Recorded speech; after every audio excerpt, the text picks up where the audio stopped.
Qarabağ Napolidən sonra öz meydanında bugün Karvan Yevlaxla xal itirir. Neftçi baş məşqçisiz oynaya-oynaya Tovuzda Turan Tovuza qalib gəlir. Zirə Kəpəzlə oyunda xal itirir. Kaşkilyanın imişlisi isə Sabah üzərində bu mövsümdə ikinci dəfə qələbə qazanır. Və digər gözlənilməz nəticələr. Təsəvvür eləyə bilərsiniz.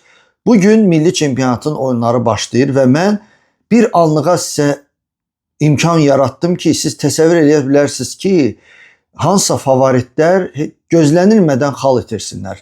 Bu milli çempionatının həm marağını artıra bilər, həm də ki, belə deyim, favoritlərə də baş sala bilər ki, milli çempionatda zəif komanda yoxdur. Hakimlərə işarə eləmirəm. Hakimlərin təzə sədri var, Rahim Həsənov, və o da söz verib ki, hakimlər indiyəcə niyə səhv edirdilər? Çünki psixoloji problemləri var idi. Bundan sonra yaxşı olacaq. Görək də.